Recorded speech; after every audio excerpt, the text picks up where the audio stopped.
కొంతమందికి కన్నీళ్ళు కళ్ళల్లో రెడీగా ఉంటాయి, ఆడి నుంచే ఊడిపడతా ఉంటాయి.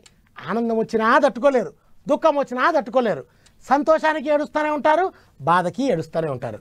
దేనిని చూసి తట్టుకోలేరు కొంతమంది. అదిగో అట్లాగే ఈసారికి బాధ వచ్చిందో లేకోకుంటే సంతోషం వచ్చిందో నాకైతే తెలియదు, కానీ చూడండి ఎట్లా ఏడుస్తున్నాడు. నిన్నీయాల రాజకీయ నాయకులు రాజకీయ లీడర్లు ఎట్టున్నారో చూస్తున్నారు కదా. టికెట్ లేకుంటే అలిగి ఎలుగులో పడి అప్పటికప్పుడే కండువాలు మార్చుకుంటున్నారు. కానీ నరసాపురం ఎంపీగా పువ్వు పార్టీ తరపుకించి టికెట్ తెచ్చుకున్న భూపతి సార్ అట్లా కాదు. బీజేపీ పార్టీల కార్యకర్త స్థాయికించి ఒక్కో మెట్టు ఎక్కుకుంటా 30 ఏళ్ల సంది పార్టీలనే ఉండుకుంటూ వస్తున్నాడట.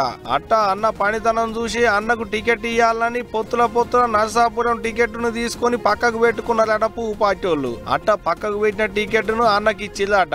ఇట్లా ఇన్నేళ్ల సంది పార్టీలనే ఉన్నందుకు ఆయనకు టికెట్ ఇచ్చిల్లనే ఆనందంలో పువ్వు పార్టీ గద్దె మీద వండుకొని దుక్కటిల్లిండు. కార్యకర్తలను పట్టుకొని కంట నీళ్లు పెట్టుకున్నాడు. కడుపులున్న సోదనంతా ఎల్లబోసుకున్నాడు భూపతి సారు. ఈ గట్ట సారుకు టికెట్ వచ్చిన ఆనందంలో బండ్ల మీద ఊరేగుతుంటే పోయిన కాడల్లా అమ్మలక్కలు ఎదురుగా పోయి ఎదుర్కొన్నారు. హారతులిచ్చి పూలదండలేసి షెల్ల బట్టలు కప్పారు. అటంక సారు మాట్లాడుకుంటా 34 ఏళ్ల సంది పార్టీనే నమ్ముకొని ఉన్నా, బయటి పార్టీలలో రమ్మని పిలిచినా పోలేదు, పక్క పార్టీలకెల్లా తొంగి కూడా చూడలేదు అన్నట్టే మాట్లాడుకొచ్చిండు. 34 సంవత్సరాలుగా అనేక అవకాశాలు వచ్చి పార్టీ మారితే అనేక అవకాశాలు అనేక పార్టీల నుంచి వచ్చినటువంటి సందర్భంలో కూడా పొత్తు తాలూకు ధర్మం ఎలా పాటించాలి అనేటువంటి విషయం పూర్తిగా తెలిసినటువంటి వ్యక్తిని.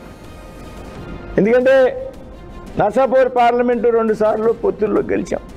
అయితే 7 లోక్సభ నియోజకవర్గాల్లో 4 అసెంబ్లీల్లో తెలుగుదేశం అభ్యర్థిగా ఉన్నటువంటి పెద్దలు, 3 అసెంబ్లీల్లో జనసేన అభ్యర్థిగా ఉన్న పెద్దలు అందరూ కూడా ఈ జిల్లాలో కలిసిమెలిసి పనిచేసి 7 శాసనసభ స్థానాల్ని, నర్సాపూర్ పార్లమెంట్ స్థానాన్ని పెద్ద మెజార్టీతో గెలుస్తామనడంలో ఎటువంటి అనుమానం లేదు, సందేహం లేదు.